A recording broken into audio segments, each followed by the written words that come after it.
ข้าพเจ้าพันตรีนางบุญเหลือบุญสงฆ์รองหัวหน้ากองบรรณาธิการหนังสือพิมพ์ความสงบสำหรับมื้อนี้เนาะก็แม่นมีความภาคภูมิใจหลายที่ว่าได้เข้าร่วมในกองประชุมซึ่งกองประชุมในครั้งนี้ถือว่าเป็นขีดหมายอันหนึงที่ว่าสำคัญและก็เป็นกองประชุมครั้งทำอิฐที่ว่าได้จัดขึ้นเกี่ยวกับเวียกงานสื่อมวลชนถือว่าจะนำเอาผลของกองประชุมในครั้งนี้เนาะเป็นพัฒนาสื่อมวลชนของพวกเราโดยเฉพาะหนังสือพิมพ์ความสงบซึ่งปัจจุบันนี้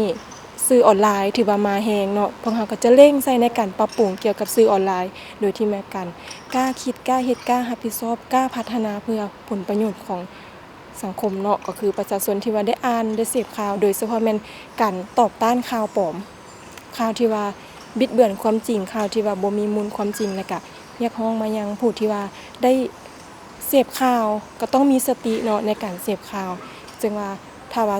ข่าวใดที่ออกในสื่อที่ว่าเป็นทางการก็แม่นก็ต้องมันมีความเชื่อมั่นตัวนั้นเนาะ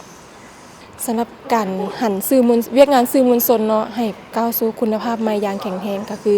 โดยเฉพาะแม่นการพัฒนาเกี่ยวกับด้านบุคลากรสำหรับสื่อมวลชนเฮาก็คือนักข่าวบ่ว่าจะเป็นนักข่าวโฆษกโทรภาพหรือว่ามือกล้องถ่ายกล้องนิ่งกล้องวิดีโอก็ต้องมีการพัฒนา